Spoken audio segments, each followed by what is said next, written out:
उछल कूद हुई तुम्हारी वानर। अब रावण की मायावी शक्तियों का सामना करो।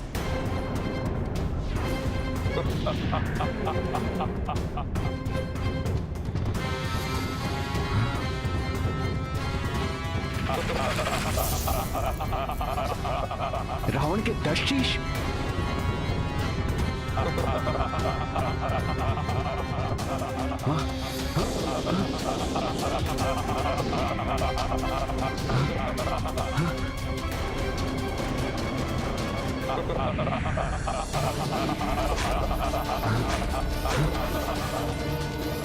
उतावलेपन में आकर महाराज सुग्रीव रावण से भिड़ गए, किंतु इसका परिणाम विपरीत भी हो सकता है।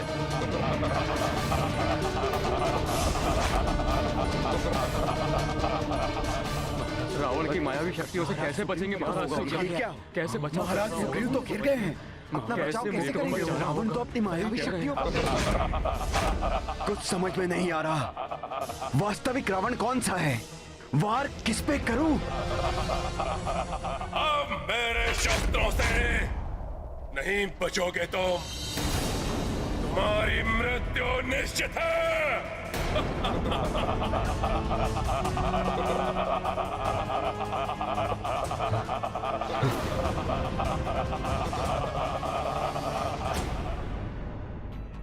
हनुमान, समय आ गया है, प्रस्थान करो। जी प्रभु।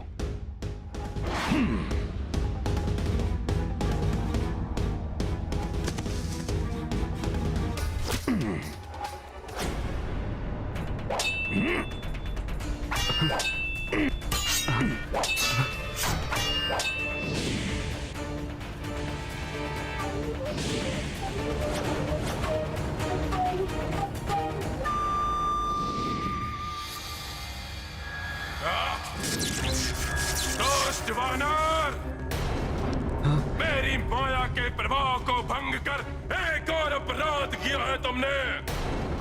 उसका दंड तुम्हें अभी देगा रावण। युद्ध की प्रतीक्षा करो रावण। वास्तविक युद्ध कौशल से तुम्हारा परिचय रणभूमि में होगा। क्षमता है तो वहां परास्त करना मुझे।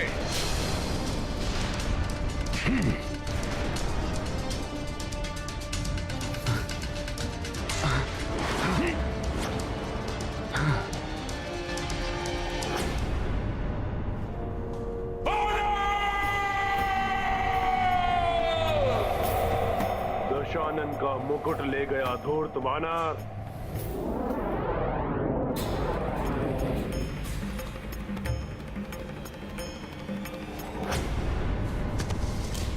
प्रभु, मैं उस दुष्ट रावण का राजमुकुट ले आया हूं।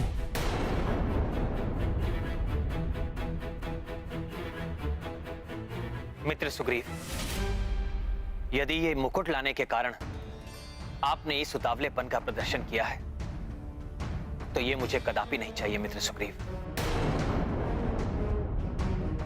राजा धैर्य खो उतावला हो जाए, ये कदापि उचित नहीं है मित्र सुग्रीव।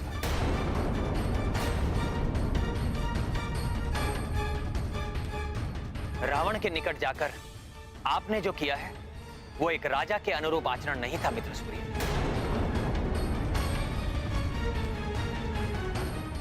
मैं क्षमा चाहता हूं प्रभु,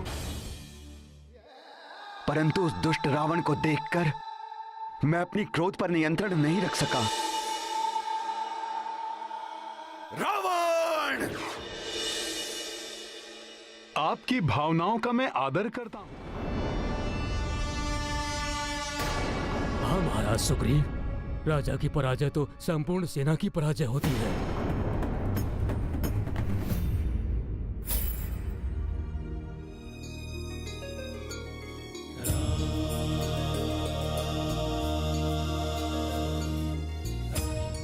मित्र सुग्रीव,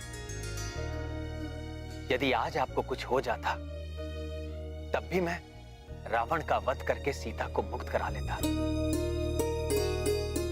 महाराज विभीषण को भी लंका के राजपथ पर स्थापित करवा लेता, परंतु इस विजय का सुख मुझसे छिन जाता।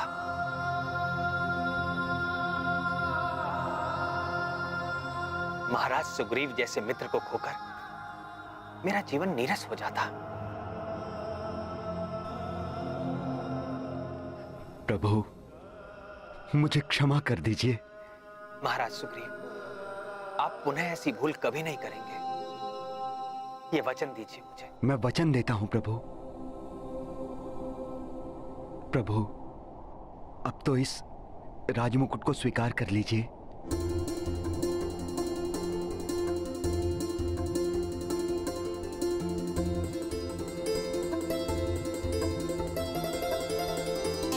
महाराज विभीषण,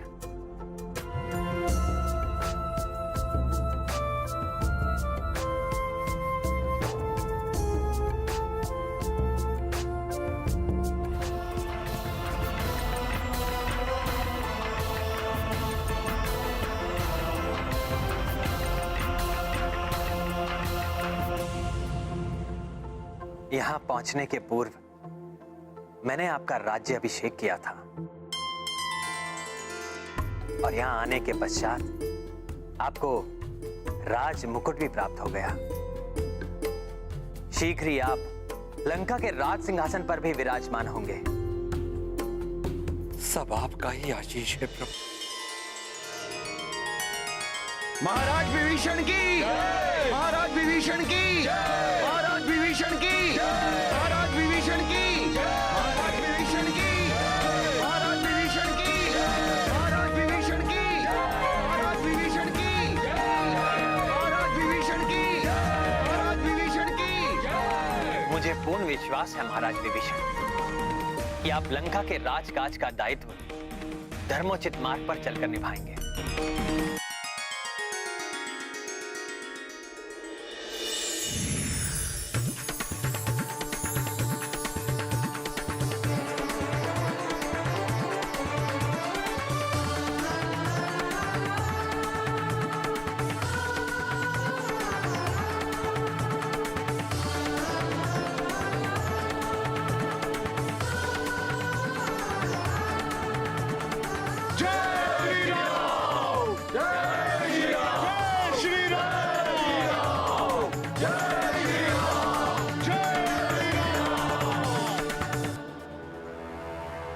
मेरे राज मुकुट को ले जाने का उनका तो साहस उन पर बहुत भारी पड़ना चाहिए। मायावी बेदोत जीवा,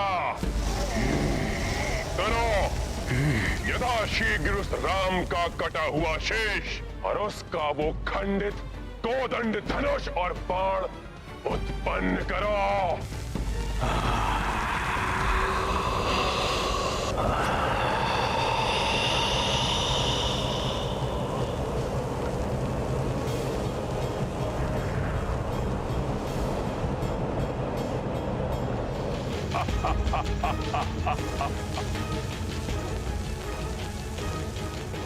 ये देखेगी वो सीता तो उसे अवश्य विश्वास हो जाएगा कि उसका राम अपने काल से भेंट कर चुका है। हताश होकर मुझे स्वीकार कर लेगी वो। विश्वास है मुझे कि अवश्य सफल होगी मेरी ये युक्ति।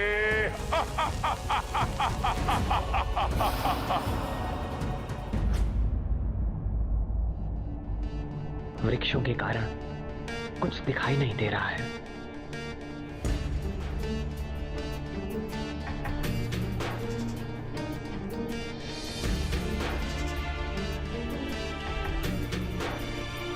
प्रभु, आप माता सीता के लिए चिंतित है ना?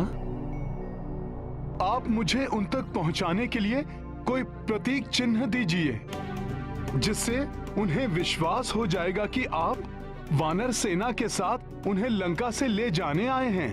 तब लंकेश रावण किसी भी प्रकार माता का मनोबल नहीं तोड़ पाएगा। प्रभु,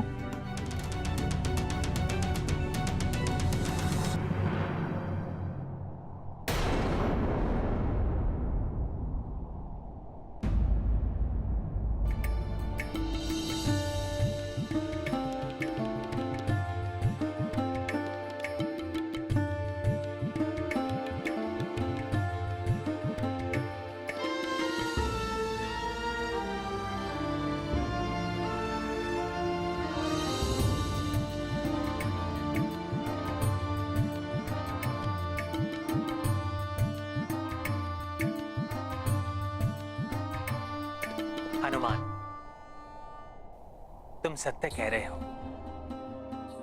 मेरा प्रतीक चिन्ह पाकर सीता का विश्वास सुदृढ़ हो जाएगा, किंतु मुझे पूर्ण विश्वास है कि सीता का विश्वास अभी भी अडिग होगा।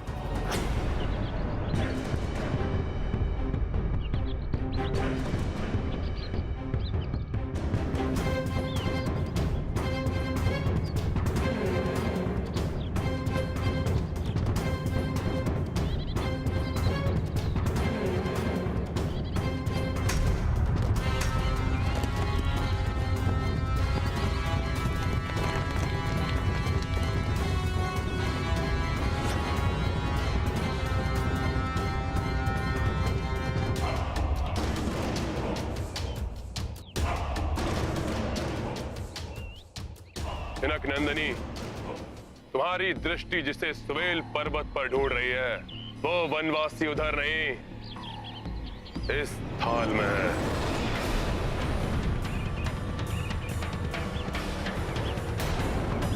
दक्ष सेविकाओं, इनके प्रिय उस वनवासी को इनके समक्ष प्रस्तुत करो।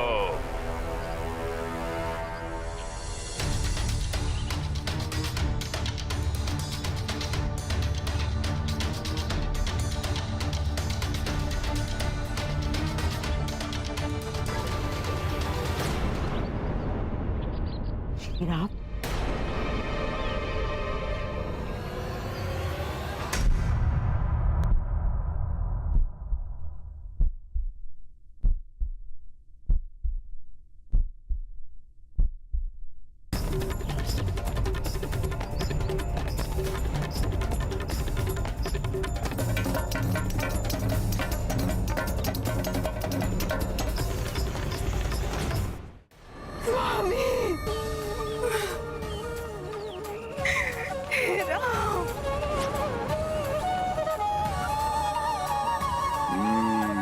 तो मेरी युक्ति सफल हो रही है।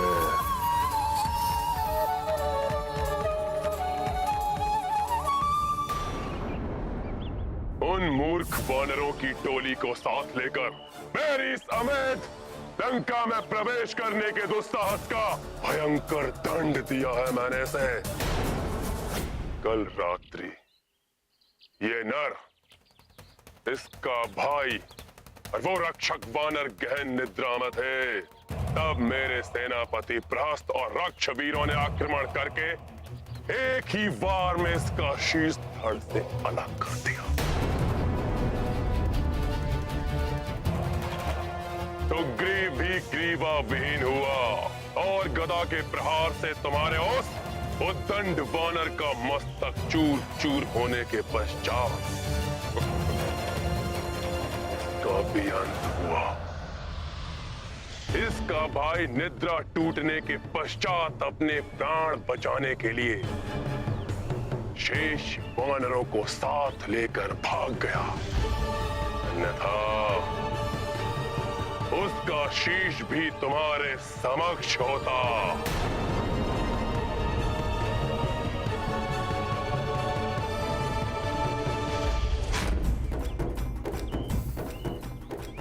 इसका ये कोदंड धनुष, अमोघ बाण, कोई भी इसकी रक्षा नहीं कर सके।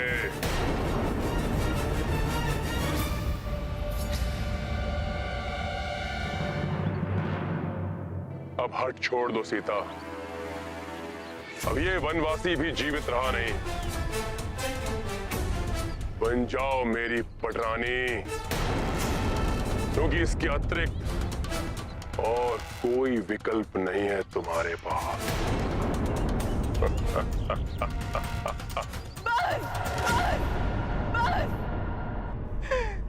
बंद करो ये अनर्गल प्रलाप।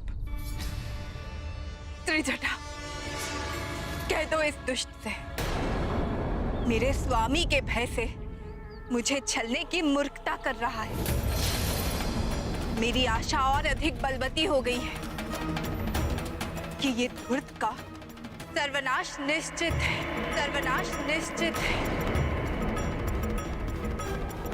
प्रतीत होता है अपने पति के शीश को देखकर ये विक्षिप्त होठी है।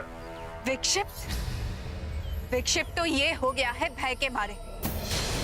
इसे ये ज्ञात ही नहीं कि मैं और मेरे स्वामी श्री राम दो देह एक प्राण है। मैं जीवित हूं। ये प्रमाण है इस तथ्य का कि मेरे स्वामी श्री राम पूर्णतया सुरक्षित है। ये है इस लंकेश के झूठ का प्रथम पटाक्षेप। सीता, जिन लक्ष्मण ने 14 वर्षों तक ना सोने का प्रण लिया है, उसे ये मूर्ख लंकेश निद्रा मग्न बता रहा है। ये है इसके मिथ्या संभाषण का द्वितीय पटाक्षेप। सीता, जिन महाबली हनुमान ने अकेले ही इस संपूर्ण लंका के महाबली राक्षसों का, यहाँ तक कि स्वयं लंकेश के पराक्रमी पुत्र अक्षकुमार का संहार किया, उन महाबली हनुमान को मृत बताना, ये है इस कपटी के कपट का तृतीय पटाक्षेप। किंतु हनुमान, तुम ये कार्य बिना किसी को ज्ञात हुए कैसे करोगे? तुम्हारा इस प्रकार वहां जाना उचित नहीं होगा। प्रभु, मैं स्वयं वहां नहीं जाऊंगा। जिनके प्रतापी हाथों में आकर अटूट शिव धनुष भंग हो गया, उनका टूटा हुआ धनुष दिखाना, यह है लंकेश का चतुर्थ झूठ। जिन प्रभु श्री राम और भैया लक्ष्मण को गुरु विश्वामित्र ने बला और अतिबला नामक शक्तियां दी है, जो सुप्तावस्था में भी शत्रु को भांपकर उस पर आक्रमण कर देती है, उन पर सुप्तावस्था में आक्रमण, इस विक्षिप्त रावण का ये था पंचम झूठ।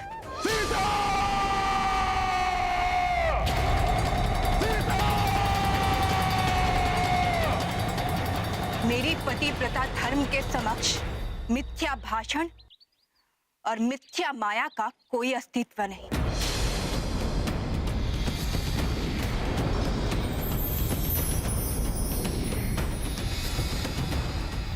रावण, इस झूठी माया के प्रदर्शन तुमने ये सिद्ध कर दिया कि तुम कितने भयभीत हो मेरे स्वामी श्री राम से। अब तुम्हारी मृत्यु तुम्हारे निकट पहुंच चुकी है, मेरे स्वामी और सेवक हनुमान के रूप में।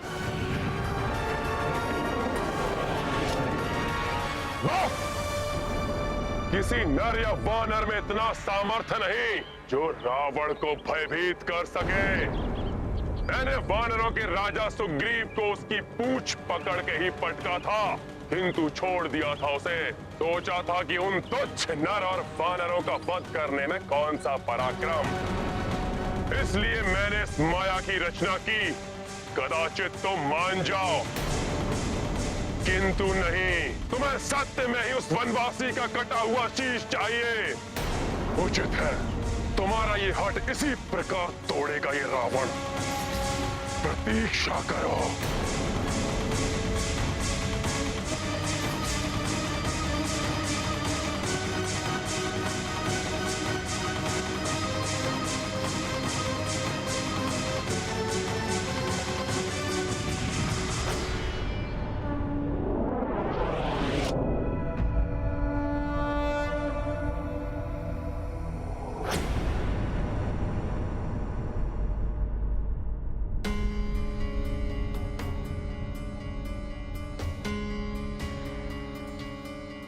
आगे नहीं जा सकता मैं।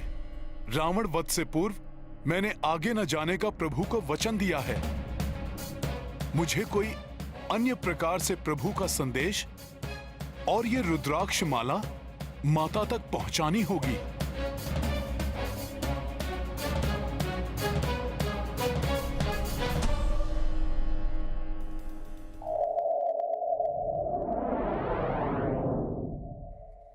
वायुदेव,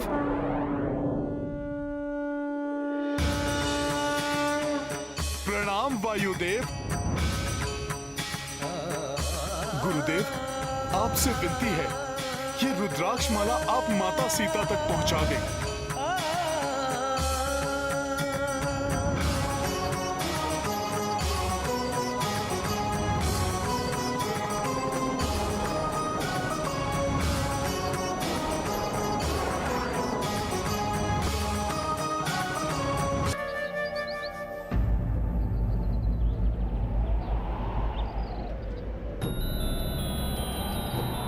ये अकस्मात तीव्र वायु प्रवाह।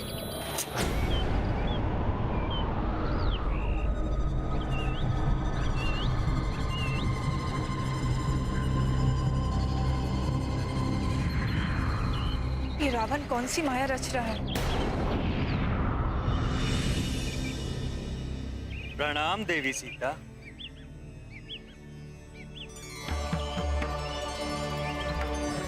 मैं वायुदेव।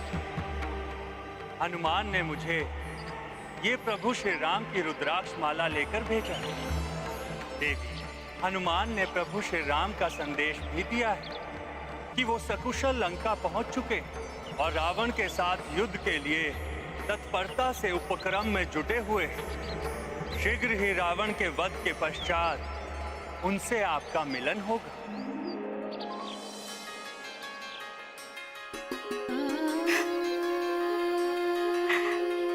वायुदेव, ये सूचना देकर आपने मेरे संतप्त हृदय को प्रसन्नता से भर दिया है।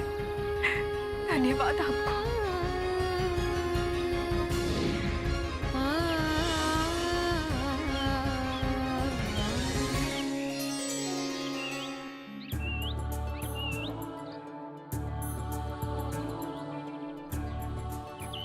हनुमान ने जो कहा था वो सत्य में ही कर दिखाया।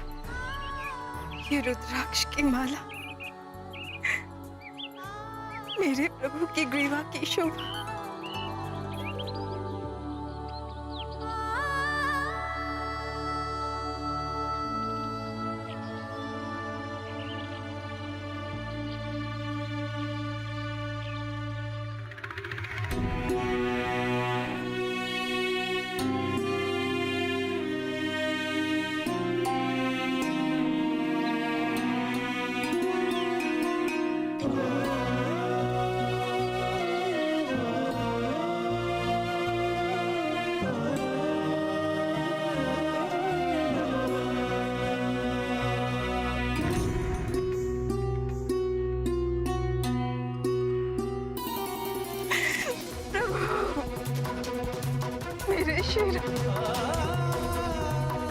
प्रिय सीते, तुम्हारे स्पर्श का आभास हो रहा है मुझे।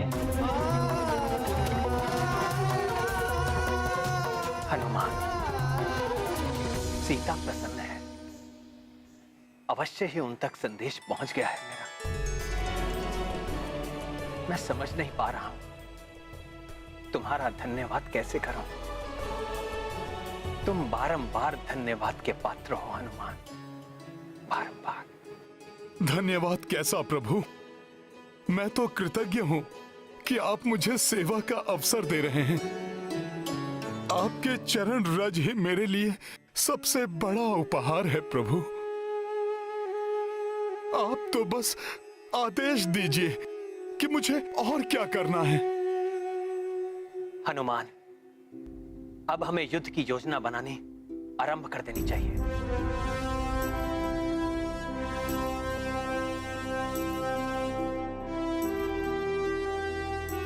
युद्ध से पूर्व हमें अपने सैनिकों को उचित स्थान पर नियुक्त करना होगा और ऐसी व्यूह रचना बनानी होगी जिसे शत्रु कहीं से भी ना भेद सके। पिछली बार हमारी अवैध लंका के सुरक्षा चक्र को अनेक स्थानों से भेद कर उस एकमात्र वानर ने लंका में प्रवेश कर लिया था और अब वानरों की पूरी सेना लंका के बाहर खड़ी हुई लंका में प्रवेश करने का प्रयास कर रही है। इसलिए आप सबके साथ रणनीति पर विचार करने से पूर्व हमें लंका की सुरक्षा व्यवस्था को और अधिक सुदृढ़ करना होगा। लंकिनी और क्रौंचा की सुरक्षा व्यवस्था उस वानर की शक्ति के सामने असफल सिद्ध हुई। इसलिए अब भ्राता महोदय, आप लंका के मुख्य द्वारों की सुरक्षा व्यवस्था को और अधिक सुदृढ़ करेंगे। भ्राता लंकेश, मैं मुख्य द्वार पर विशाल स्वचालित सुरक्षा यंत्र स्थापित करूंगा जो स्वतः ही शस्त्रों, तीरों एवं आग्नेयास्त्रों की बौछार करने में सक्षम हैं। यही नहीं, मैं ऐसे विषैले राक्षस भी द्वारपाल के रूप में नियुक्त करूंगा वहां, जिनके स्पर्श मात्र से ही प्राणी की मृत्यु हो जाए। रावण अपने चारों मुख्य द्वारों की सुरक्षा व्यवस्था और कड़ी कर रहा है। इसीलिए चारों द्वारों पर हमारे महायोद्धा नियुक्त होंगे, जो उनका सामना तो करेंगे ही, साथ ही उनकी सुरक्षा व्यवस्था को तोड़ने का भी प्रयास करेंगे। हनुमान, कौन योद्धा कहां नियुक्त होगा ये तुम निश्चित करोगे।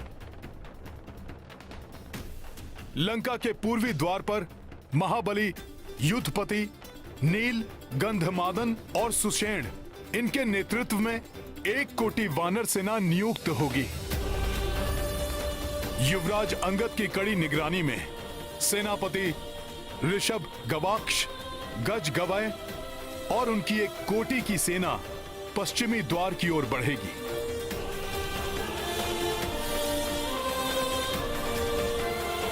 और उत्तरी द्वार के लिए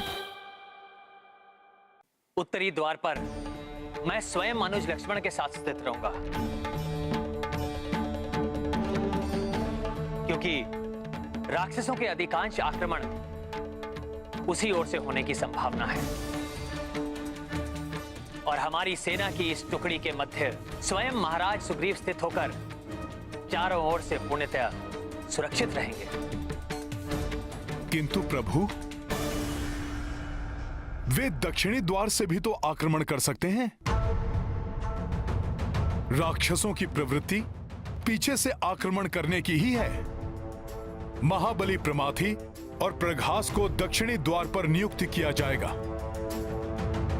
और मैं चारों द्वारों पर दृष्टि रखूंगा।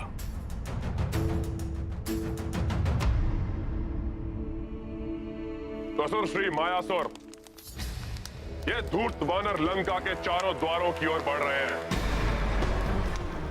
उन्हें परकोटों से दूर रखने के लिए आप लंका के चारों द्वारों के बाहर लावा उगलने वाली गहरी खाइयों का निर्माण कीजिए। ऐसा ही होगा लंकेश। यही नहीं, उन खाइयों में मैं भयानक और मायावी जीवों को भर दूंगा।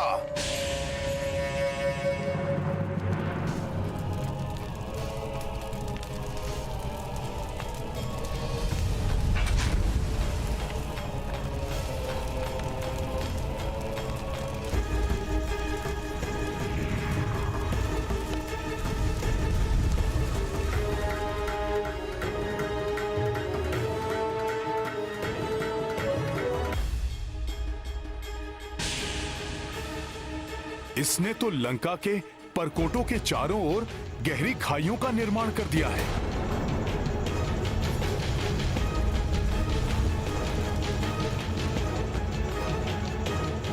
हनुमान, द्वारों के आसपास की ये खाइयां हमारी सेना के लिए बड़ा संकट बन सकती हैं। इनसे बचने के लिए हमें अधिक सावधानी बरतनी होगी। अवश्य प्रभु। लंका के गुप्तचर भी निरीक्षण स्तंभ से हम पर दृष्टि रखे हुए हैं।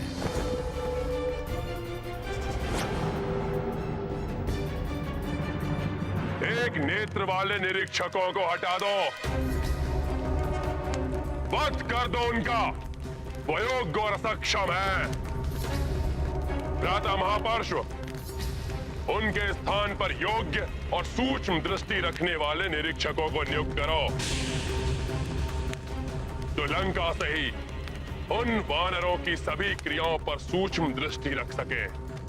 आप निश्चिंत रहिए भ्राता लंकेश, ऐसा ही होगा। होना सक्षम एवं एक नेत्र वाले राक्षसों के स्थान पर मैं उन मायावी राक्षसों की नियुक्ति करूंगा जो मायावी दृष्टि भी रखते हैं। तुम जैसे असमर्थ राक्षसों की इस लंका में कोई आवश्यकता नहीं। हटो।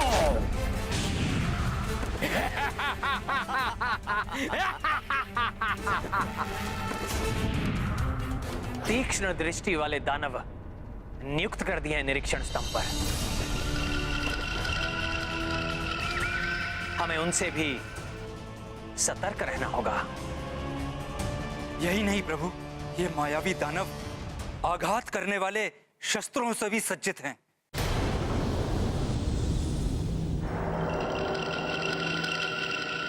सत्य है विभीषण जी, उन राक्षसों के शस्त्रों में भय उत्पन्न करने वाली मुख्य शक्ति हैं मायावी अस्त्र, उनके विचित्र रथ एवं दानवी वाहन, उनके विभिन्न घुड़सालों में अनेक दानवी अश्व, हथशालों में कई सूंड वाले हाथी भरे पड़े हैं, उनके भूमिगत शस्त्रागारों में विष बूझे तीरों से लेकर अनेक दानवी मायावी अस्त्र, तीक्ष्ण धार वाली खड़क से लेकर तीक्ष्ण शूल तक, सुदृढ़ गदाओं से लेकर वज्र सामान मूसल एवं विकराल ढालों से लेकर महाविनाशक दिव्यास्त्र भरे पड़े हैं। वो सब है उन राक्षस सेना के पास जो शत्रु सेना के अंदर विकराल विनाश मचा सकते हैं, किंतु मैंने उनके मुख्य शस्त्रागार को जलाकर नष्ट कर दिया। सेनापति प्रहस्त, ये तुम्हारा उत्तरदायित्व है कि हमारे अस्त्र शस्त्र और दानवीय अश्वों की संख्या हमारे भूमिगत शस्त्रागारों और घुड़सालों में बढ़ा दी जाए। मैं अभी जाकर अस्त्र निर्माताओं को बड़ी मात्रा में नवीन अस्त्र बनाने का निर्देश देता हूँ महाराज, जो उन वानरों के समूह का सहजता से संहार कर सकें। और इसके लिए मैं दानव शिल्पी मयासुर की भी सहायता लूंगा महाराज।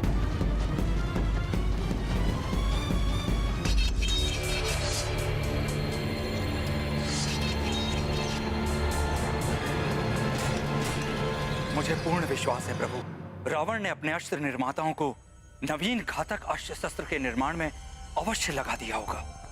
उन महाघातक अस्त्रों को लेकर आपको चिंतित होने की आवश्यकता नहीं है प्रभु। हमारी वानर सेना की ढाल होंगी बड़ी बड़ी शिलाएं। जय श्री राम, जय श्री राम, जय श्री राम, जय श्री राम। प्रभु, प्रभु हमारी सेना युद्ध के लिए तत्पर और सज्जित है। आप आदेश दीजिए, हमें कब युद्ध की घोषणा करनी है? हम रघुवंशियों का नियम है, हम सीधे युद्ध की घोषणा नहीं करते। युद्ध अंतिम विकल्प है, इसलिए हम रावण के पास पहले अपना शांति दूत भेजेंगे।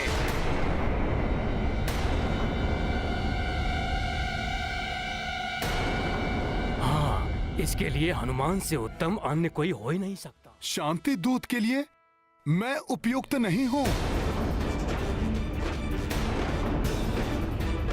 मैं तो उनके नेत्रों में किरकिरी के समान हूं। मुझे देखते ही उन राक्षसों को लंका दहन का दृश्य स्मरण हो आएगा प्रभु। रावण अपने पुत्र और महाबली योद्धाओं के संहारक को देखते ही भड़क उठेगा प्रभु। फिर शांति वार्ता कैसे संभव होगी?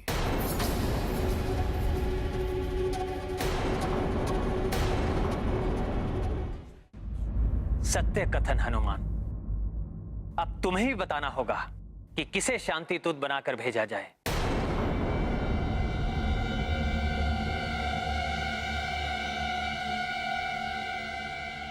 अवसर तो अच्छा है प्रभु की सेवा करने का, किंतु यदि मैं इस कार्य में असफल हो गया तो प्रभु की दृष्टि में हीन हो जाऊंगा मैं।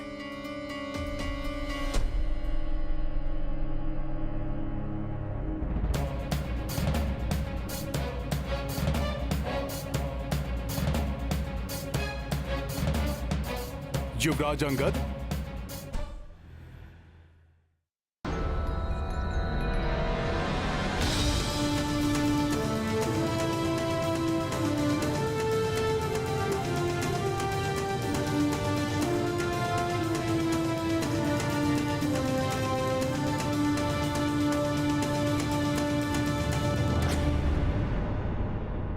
प्रभु,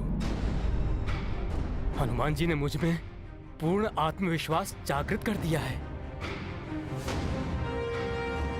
अब मैं मात्र रावण का ही नहीं, आवश्यकता पड़ी तो इस समस्त लंका का सामना करने के लिए भी तत्पर हूं।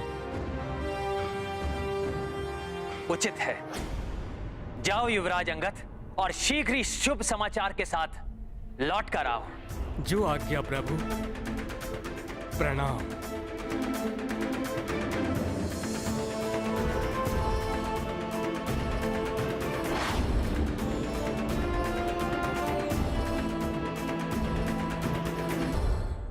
आशा है अंगद कार्य को सफलता पूर्वक संपन्न करेंगे।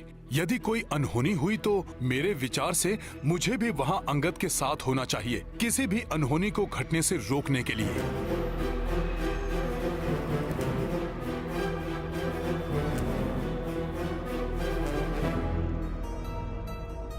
प्रणाम प्रभु।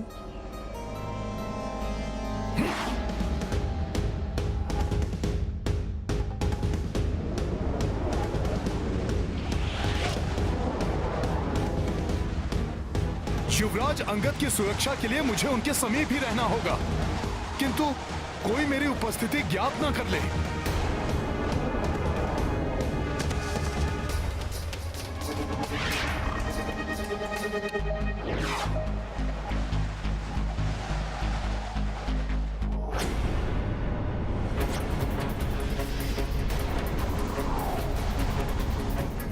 ये वानर हमारे मध्य बड़ा ही दुस्साहसी वानर है ये।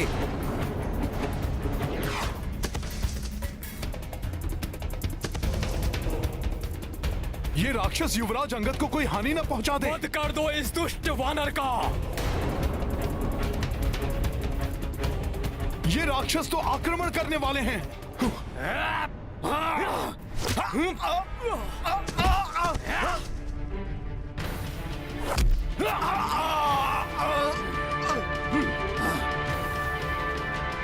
बच के जाने ना पाए।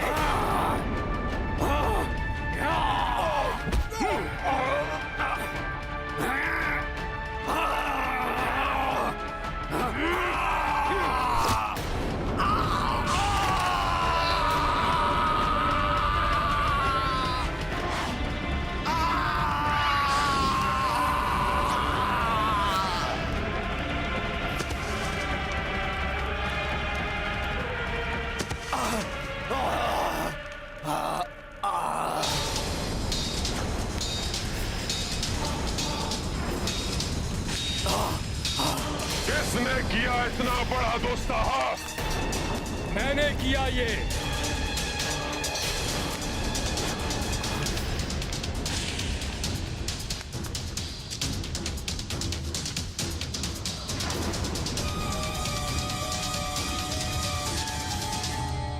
प्रभु श्री राम के दूत ने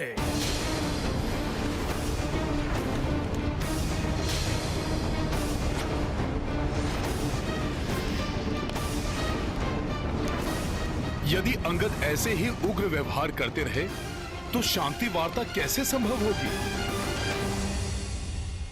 युद्ध से पहले शत्रु को सद्मार्ग पर लौटने का एक अवसर अवश्य देना चाहिए।